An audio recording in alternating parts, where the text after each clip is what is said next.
So we are chapter 5 and our report is about evaporation and transportation. Group members De Chavez Joshua, Despabeladero Geoffrey Jaire, and Rosales Ken. So the first topic is evaporation.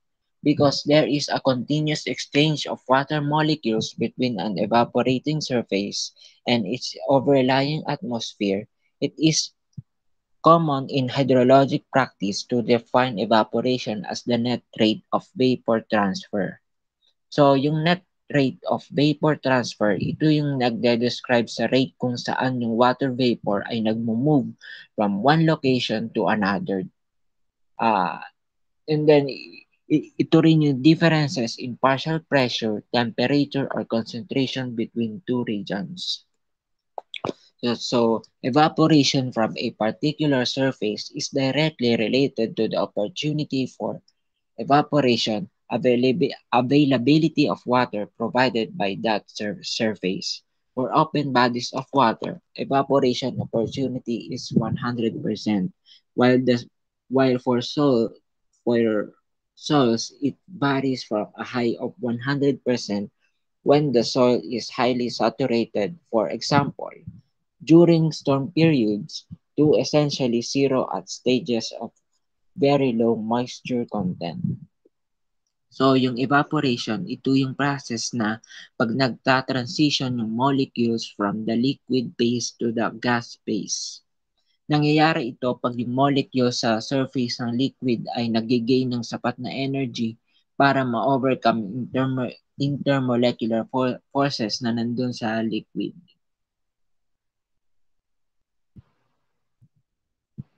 Then yung next naman is estimating evaporation. The methods of applicable to estimating evaporation are the water budget, the energy budget, mass transfer techniques, and the use of tons. Usually, instrumentation for energy budget and mass transfer method is quite expensive, and the cost to maintain observation is substantial. So, ang estimating evaporation ay importante sa mga various fields like hydrology, meteorology, agriculture, and environmental science. So, yung pinakaunang method ay yung water budget calculations.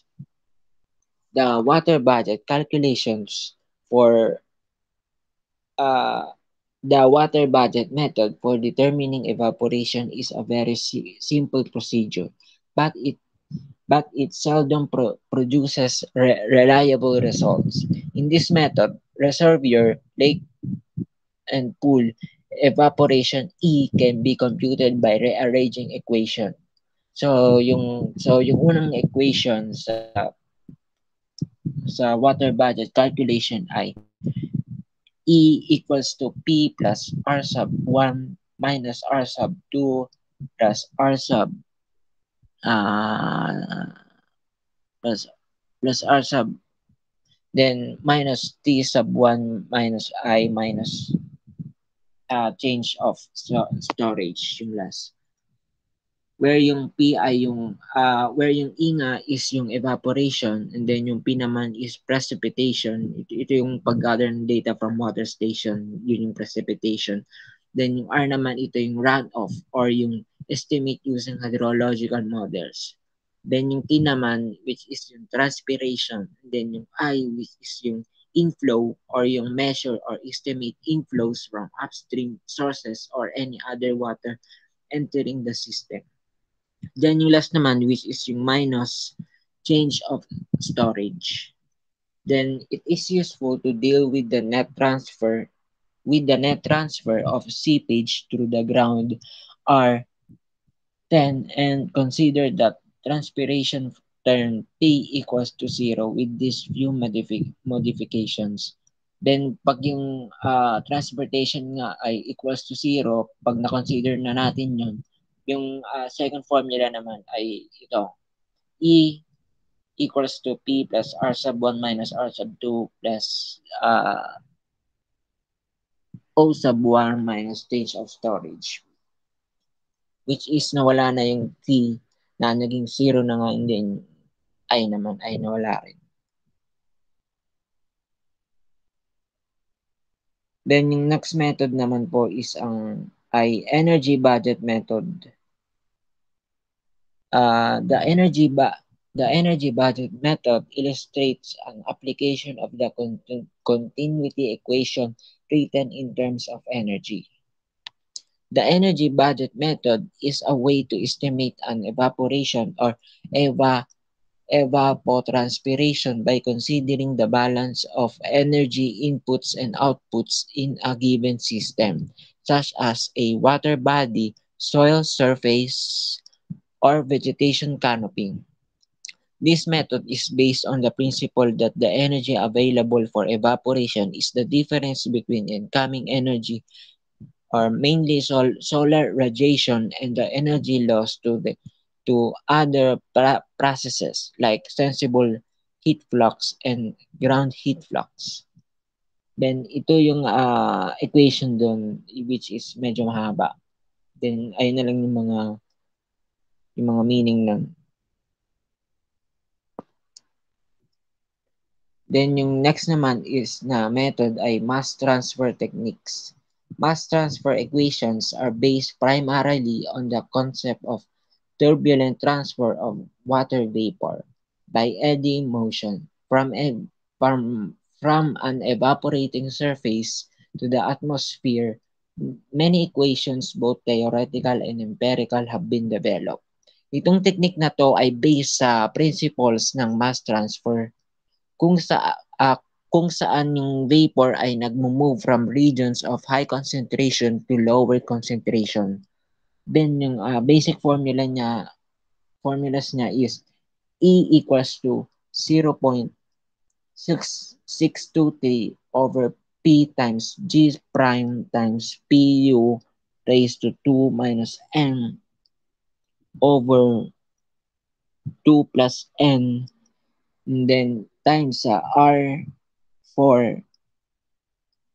raised to 4 plus N, and then over 2 plus N, and then ito times naman sa E sub O minus E sub A, where yung E ay evaporation, yung unit na ay centimeter per day, yung P naman is mass density of the air, which is yung unit na ay grams per centimeter cube. Then yung U ay average wind velocity, yung unit na ay centimeter per second.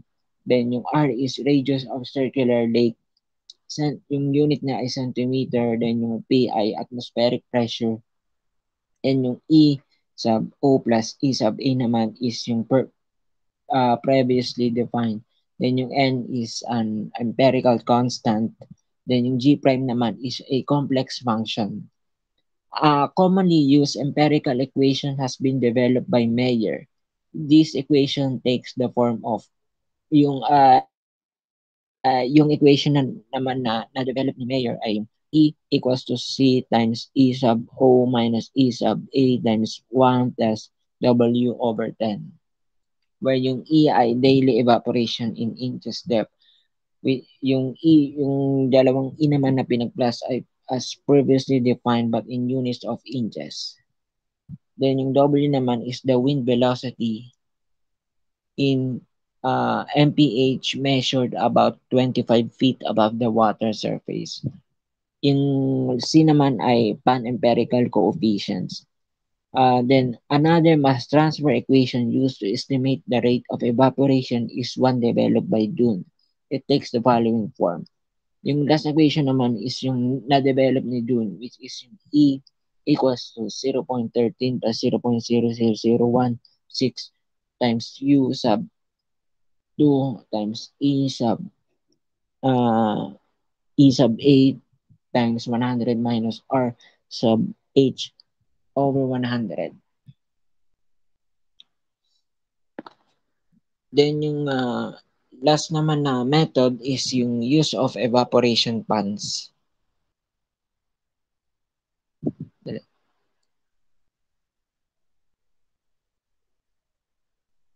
Use of evaporation ponds. The most widely used method of finding reservoir evaporation is by means of evaporation ponds.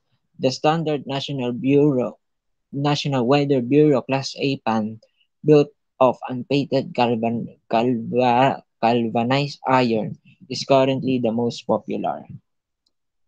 So, yung pan evaporation ay nakakatulong sa agriculture lalo na sa mga farmers na kasi pwede nila ma ma-determine kung gaano karami yung kakailanganin nilang tubig para sa mga pananim nila, sa mga tanim nila sa sakahan.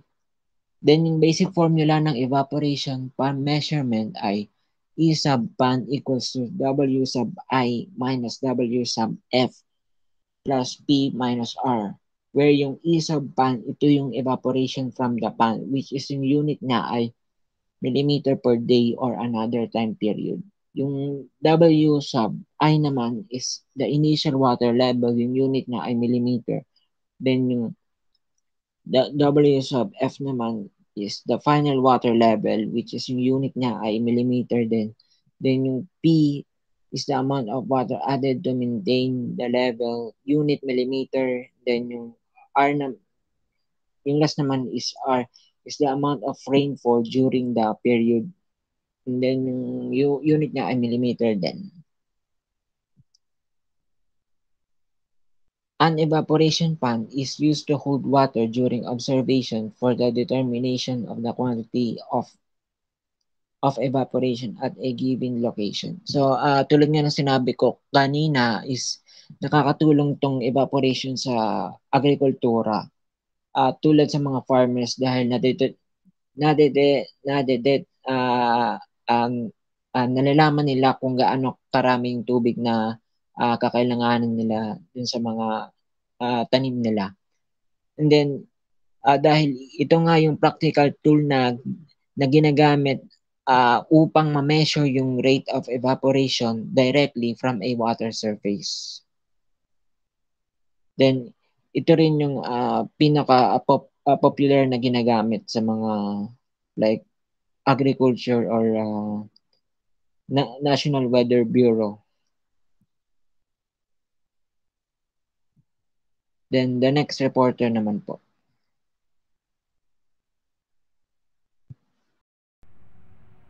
So, my name is Joshua De Chavez and I'm going to report the evaporation control and transpiration control.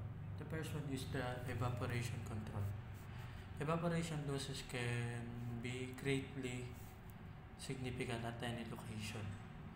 Consequently, the concept of evaporation reduction is receiving widespread attention.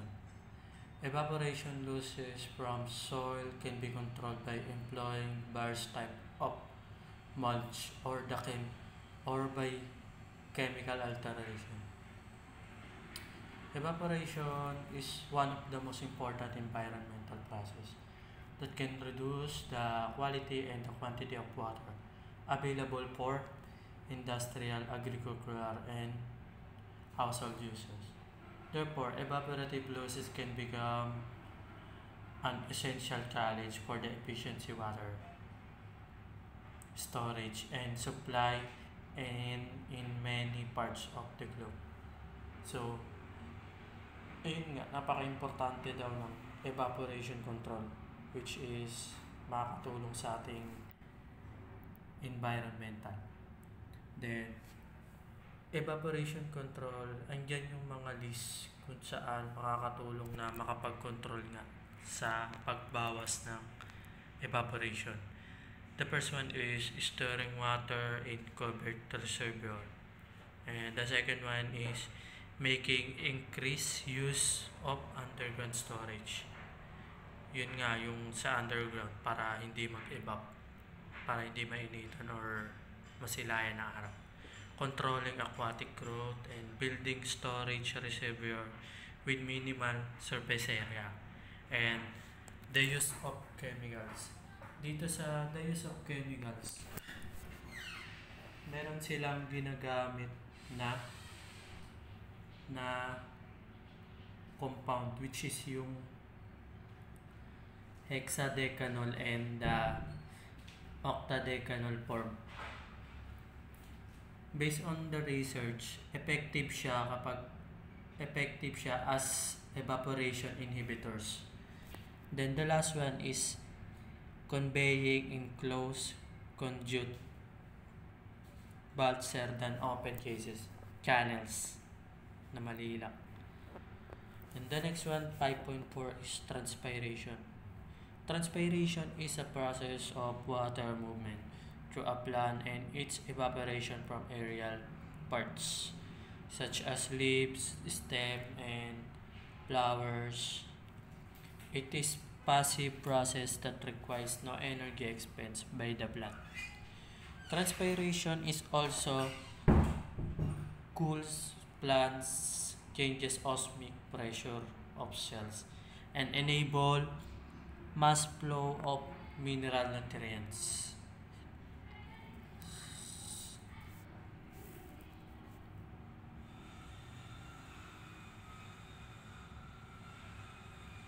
So, ayun. So, transpiration.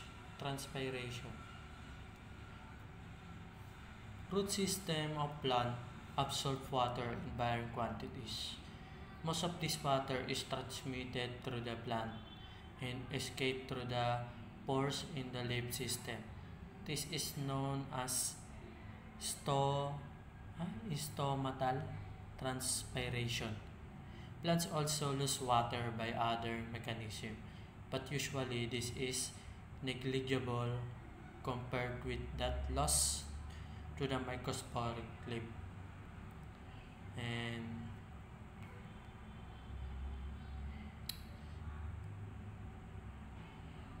transpiration is basically a process by which water is evaporated from the airspace in plant leaves. Therefore, it is controlled essentially by the same factor that dominate evaporation, namely solar radiation, temperature, wind velocity, and vapor pressure gradients. In addition, transpiration is affected to some degree by the character of the plant and the plant density. So, ayun. Meron ditong table na makakapagtulong sa atin kapag nagtatanim tayo ng mga plants or iba't ibang plants. Nasa table yung data para malaman kung ilan ba yung consumptive water. Then, yan, sa table 5.2, kung makikita nyo, yung U is the consumptive use of water during the growing season, and the K is the seasonal consumptive use coefficient applicable to particular crop. Empirically derived. Nasa 5.3 naman siya sa table. Mamaya papakita ko. The term B can be expressed as B is equal to summation TP over 100. And yung T naman is yung mean ng monthly temperature. Then yung P, the monthly daytime R, given as percentage of the year. Nasa naman siya, 5.4. Pero yung last formula naman, yung U is equal to KTP over 100. Pwede siyang gamitin kapag given na yung given na agad yung mean tsaka yung yung mean temperature tsaka yung daytime R, monthly daytime R niya. Then tungo tayo sa next page, sa 5.3. Ayan yung mga data na magagamit natin na yun sa coefficient, yun sa K. Hinggan yung tignan nyo kayo yung consumptive use coefficient K. Ayun yung pinaka-focus natin dyan. Like kunyari yung itatanim natin na crop is alfalfa. Ayan. kukunin nyo yung mean niyang 0.80 and 0.90, which is 0.85. Tas ayun yung gagamitin natin sa K. So, try natin sa example 5.2. And determine the monthly consumptive use of alfalfa crop grown in Southern California for the month of July if the average monthly temperature is 72 and average daytime hour in percentage of the year is 9.88 and the mean monthly consumptive use coefficient of alfalfa is 0.85.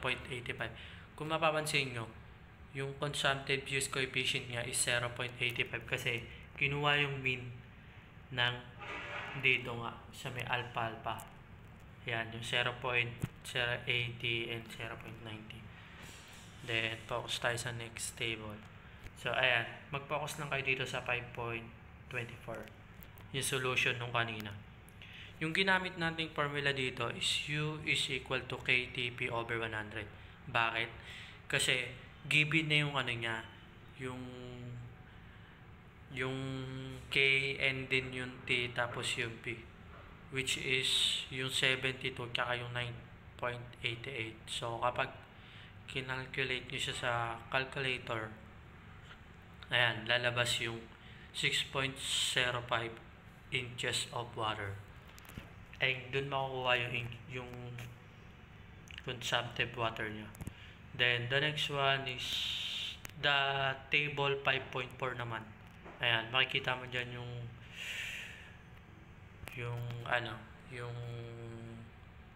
daytime hours coefficient naman. Then, yung ano niya, temperature. Then, focus tayo dito sa may 5.3. Determine the seasonal consumptive use of tomato crop growing in the New Jersey. If the mean monthly temperature for May, June, July, and August are 61.6, 70.3, 75.1, and the 73.4 F respectively, and the percent daylight hours and the monthly are 10.02, 10.08, 10.22, and 9.54 as percent of the year respectively. Then, ayun, yung solution niya yun. Yung sa tomatoes, natatandaan nyo yung sa tomatoes na dito, first, dito, may tomatoes. Saan yun? Ito, tomatoes. Nakalagay sa kanya is 4 months, diba? Tapos, 0.65 and 0.70. Dito sa part na to, kapag ano daw, yung lupa na tataniman nyo or yung lugar na pagtataniman nyo is humid area, mas pipiliin nyo daw yung K na pinakamababa. Hindi na tayo gagamit ng mean. Kasi nga daw, humid area daw po. Then, ayun, ginamit po dyan is 0.65. Then, kukunin yung B, which is ito yung formula. Yung B yan, summation of TP over 100. Gagamitin mo lang yung formula na yan para makuha yung B. Then, ayun, inisa-isa siya. Then, pag-a-add lang lahat. Pag tinry nyo siya sa calculator, 27.9 yung lalabas. Then, the next step is, yun nga yung pagta-times mo lang yung B tsaka yung K. Lalabas na yung consumptive, yung consumptive of water. 0.65 and times the 27.9 is equal to 18.1 inches of water for the 4 months growing season. Ay nga, 4 months kasi dahil sa given. Then the next one is yun, transpiration control. Water conservation through transpiration reduction is being seriously studied, and certain preventative practices are presently in use. So ayun nga, hanggang ngayon ginagamit pa rin yan na pagkocontrol sa transpiration. It is important, the transportation is important because the coordination of regulation of gas exchange is integral to land plant survival, because carbon dioxide must be able to penetrate the leaf to allow photosynthesis, yet water loss, transpiration must be minimized to prevent desiccation through stress and plant death. So to control the transpiration, nandiyan yung iilan sa mga pwede natin gawin. The use of chemicals to inhibit the water consumption. And the next one is harvesting the plants, and to improve irrigation practices and actual removal or destruction of certain vegetative types. Meron iba pang plants na makakatulong sa natin, transpiration control. Kung sa natatandaan ko, ito yata yung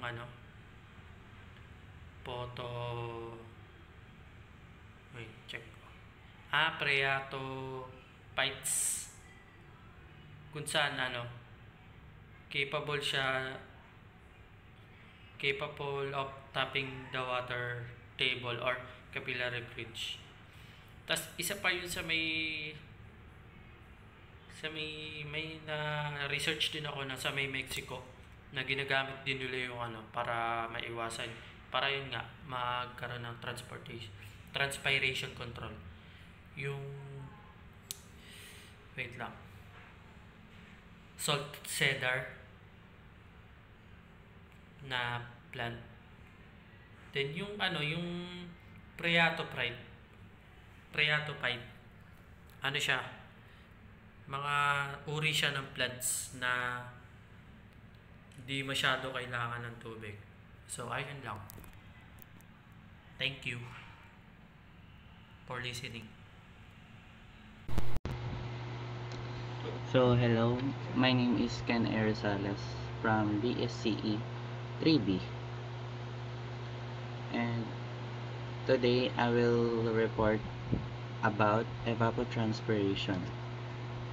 So let's proceed. Evapotranspiration is a term that describes the sum of water loss from the Earth's surface to the atmosphere. This process combines two mechanisms, the evaporation and the transpiration. The evaporation, the process by which water is converted from liquid to vapor and transferred from the land and water surfaces into the atmosphere. And the transpiration, the process by which water absorbed by plants is evaporated from the plant surfaces, primarily from the leaves. So here's the illustration. The evaporation comes from the land and the transpiration comes from the leaves. The evaporation comes from land and water surfaces, and it evaporates into vapor, then mixing in the atmosphere. Then the next factors that influence the evapotranspiration are the solar radiation, temperature, humidity, wind speed, soil moisture, and plant characteristics. So the solar radiation, the amount of energy available for evaporation and transpiration, is directly influenced by solar radiation. Temperature, higher temperatures increase the rate of evapotranspiration. Humidity, lower humidity levels increase evapotranspiration as the air can absorb more water vapor. Wind speed. Wind can remove the saturated air around plants and water bodies, promoting higher rates of evapotranspiration. Soil moisture. The availability of water in the soil is crucial. If the soil is dry, evapotranspiration rates will be lower, and vice versa. If the soil is wet, evapotranspiration rates will be higher. Then plant characteristics. Different plants transpire at different rates. For instance, crops have different water needs compared to natural vegetation. Then importance of evapotranspiration. Water cycle, then agriculture, climate studies, and water resource management. Sa water cycle, it is a critical component of hydrological cycle influencing weather patterns and climate. Agriculture, understanding evapotranspiration rates helps in efficient water management for irrigation, ensuring crops receive adequate water without wastage. Climate studies.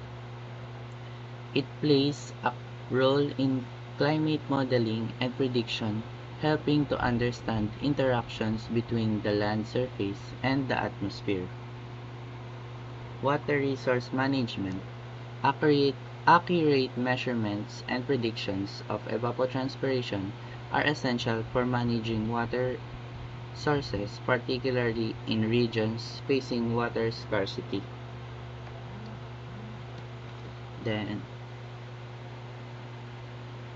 the Thornthwaite-Holzman equation.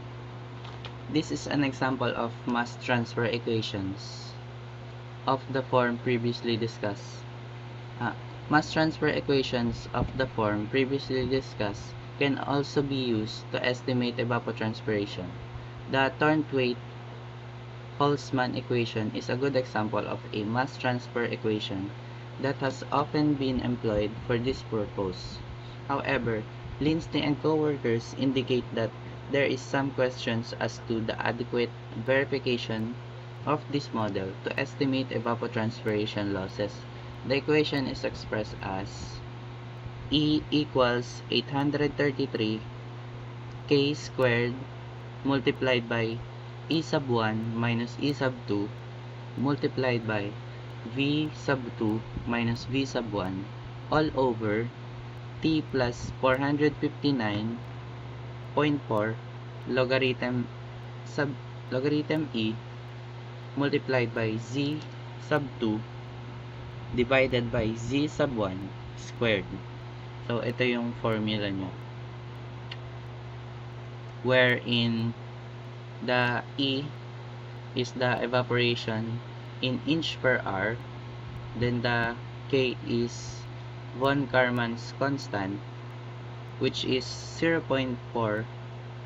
Then yung E sub 1 and E sub 2 is the vapor pressures in inch Hg.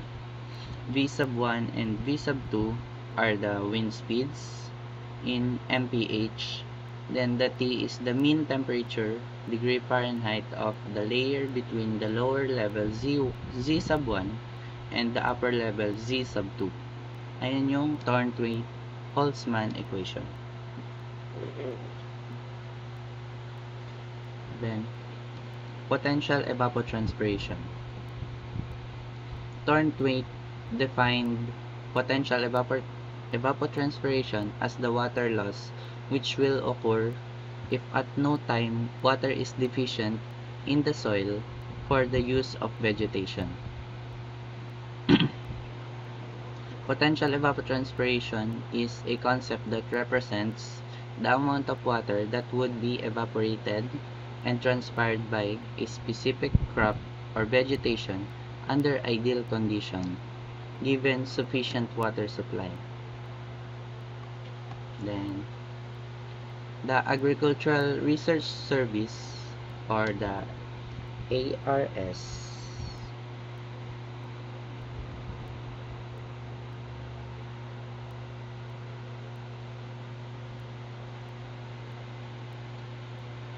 The Agricultural Research Service, or ARS, developed an equation for estimating potential evapotranspiration.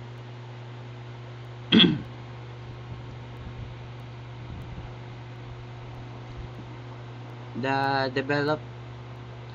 developed equation illustrates efforts to include vegetal characteristics and soil moisture in such a calculation. The evapotranspiration potential, or the potential evapotranspiration for any given day, is determined as follows. So the equation is ET equals GI times K times E sub P times S minus SA all over AWC raised to X, where the ET is the evapotranspiration potential, or the potential evapotranspiration in inch per day. Then the GI is the growth index of crop in percentage of maturity. The K is the ratio of the growth index to pan evaporation. Usually the value of these are 1.0 to 1.2 for short grasses, 1.2 to 1.6 for crops up to shoulder height or hanggang balikat, and 1.6 to 2.0 for forest. Then the E sub P is the pan evaporation in inch per day. The S is the total porosity. The SA is the available porosity unfilled by water. Then the AWC is the porosity drainable only by evapotranspiration. Then lastly, Rx equals AWC divided by G, where the G is mostly the G is the moisture freely drained by gravity. Next, the table 5.5 is the table for hydrologic capacities of soil texture classes. Ito yung hydrologic capacities of soil texture class. Ito yung mga texture class, which are coarse sand, coarse sandy loam, sand, loamy sand, and etc. Itong mga to. Then, estimating evapotranspiration. Transpiration is an important component in the hydrologic budget of vegetated areas, but it is a difficult quantity to measure because of its dependence on phytological variables. When we say phytological, meaning the study of plants or botany, it is a function of the number and types of plants, soil moisture and soil type, season temperature, and average annual precipitation. Saglit, iinom po. Then next, the Penman method. Both energy budget and mass transport methods for estimating evapotranspiration have limitations due to difficulties encountered in estimating parameters and in making other required assumptions.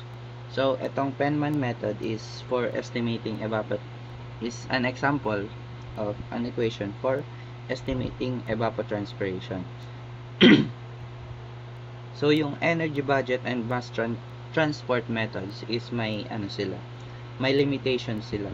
So, si Penman is nakadevelop ng isang method which combine the mass transport and energy budget theories. This widely used method is one of the more reliable approaches to estimating ET rates, or the evapotranspiration rates, using climatic data.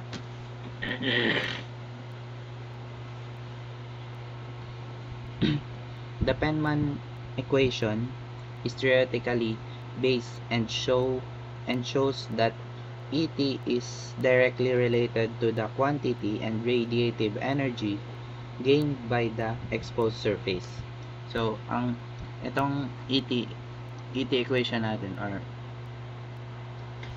Penman method rather, is ET equals delta H plus 0.27 E all over delta plus 0.27, where the delta is the slope of the saturated vapor pressure curve of air at absolute temperature. The unit for this is the mmHg all over mmHg divide degree Fahrenheit, or the degree F. Then the H is the daily heat budget at the surface. Estimate of net radiation. Ang unit niya is mm per day. Then the E natin is daily evaporation in mm. Then the ET is the evapotranspiration or consumptive use for a given period, which is mm per day. The variables E and H are calculated using the following equations. So, ito yung equation para sa E, which is E equals 0.35 E sub A minus E sub D multiplied by 1 plus 0.0098 U sub 2. Then, where E sub A is the saturation vapor pressure at mean air temperature in mmHg. Then the E sub D is the saturation vapor pressure at mean dew point, or the actual vapor pressure in the air in mmHg. Then U sub 2 natin is the mean wind speed at 2 meter above the ground in mi per day.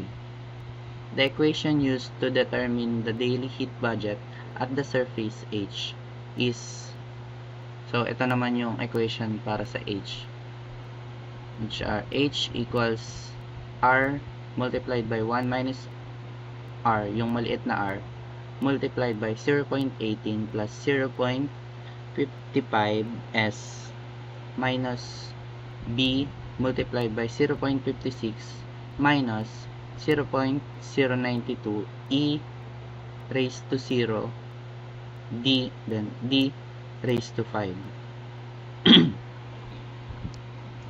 multiplied by 0.10 plus 0.90 S, where the big R is the mean monthly extraterrestrial radiation in mmH2 and H2O evaporated per day, mmH2O evaporated per day. Then the small r is the estimated percentage of reflecting surface, and the B is temperature dependent coefficient, and the S is the estimated ratio of actual duration of bright sunshine to maximum possible duration of bright sunshine. The empirical reflective coefficient R is a function of the time of year, the calmness of the water surface, wind velocity, and water quality. Typical range for R are R 0.05 to 0.12. Values of E sub A and delta can be obtained from figure 5.7 and 5.8. Dito siya, 5.7. Ito yung figure 5.7 and 5.8. Then, the use of Penman's equation requires a 5.7, 5.8. Those for R and B can be obtained from table 5 and 6. 5.6 and 5.7. So, yung para dun sa value ng R and B, makukuha mo siya by dun sa table 5.6 and 5.7 dito sa table 5.6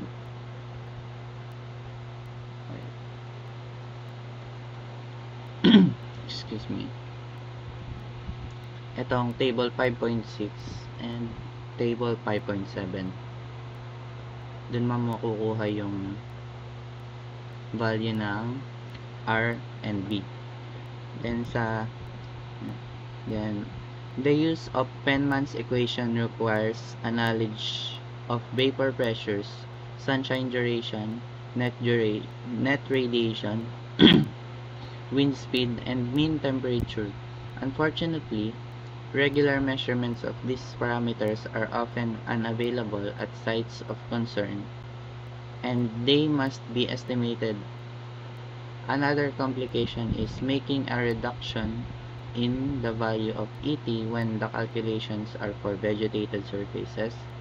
While results of experiments to quantify reduction factors have not completely resolved the problems, there is evidence that the annual reduction factor is close.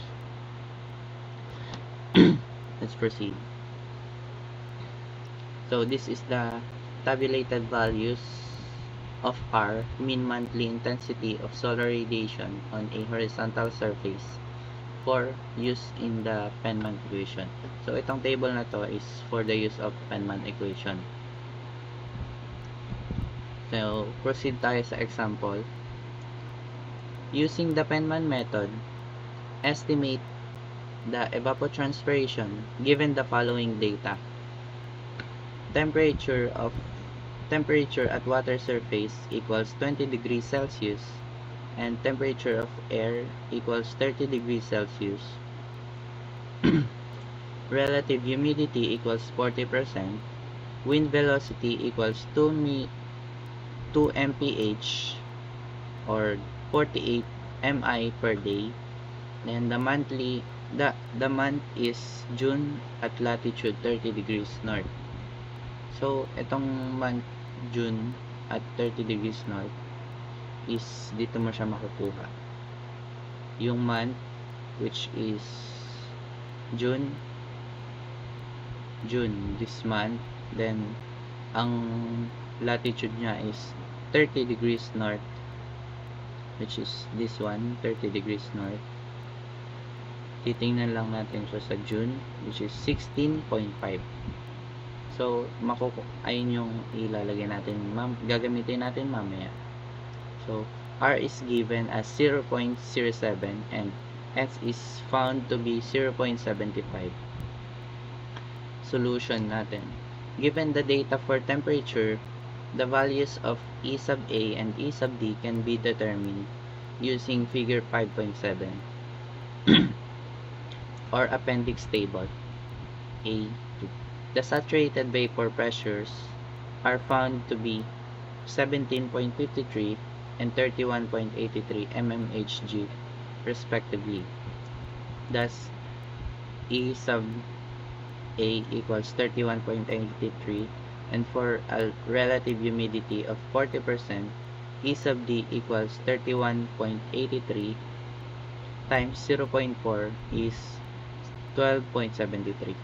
Then using equation 5.28 or yung equation 4E dito sa Penman method, ito E equals 0.35, E multiplied by E sub A minus E sub D multiplied by E plus 0.0098 U sub 2. Ayun yung gagamitin, which is ito. Makakakuha tayo dyan ng makukuha natin yung E, and ang value niya is 9.83 mm per day. Then step 2 is the value of delta is found using, step 2 natin is kukuhain yung H. The value of delta is found using figure 5.8. For the given latitude and month, R is obtained from table 5.6 and B is gotten from table 5.7 for a temperature of 30 degrees Celsius. The values found are delta is 1.0, R is 16.5. Itong R, ito yung nakuha natin through dito. Yung June ang month, tas ang latitude is 30 degrees north, which is 16.5. Then, yung B is 17.01. Nakuha naman siya sa table 5.7. And yung delta is nakuha sa figure 5.8. Then, using the equation 5.29 or the H sa Penman method, ito yung gagamitin nating formula para makuha yung H. H is the, ayan, i-ano lang natin yung ilalagay lang natin yung yung given data dun sa equation. Then makukuha natin yung value na 6.04 mm per day. Then next, values of temperature dependent coefficient B for use in the Penman equation. So dito sa 5.7, diba sabi natin kanina, makukuha natin yung value ng B sa 5.7. So using this table, makukuha natin yung E sub T. Using equation 5.27 dun sa Penman pa rin to, sa Penman equation, which is ito.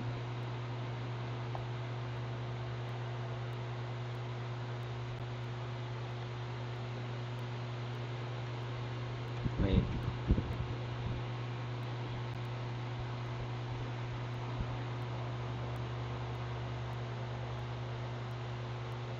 Sa ano pala yun? Sorry.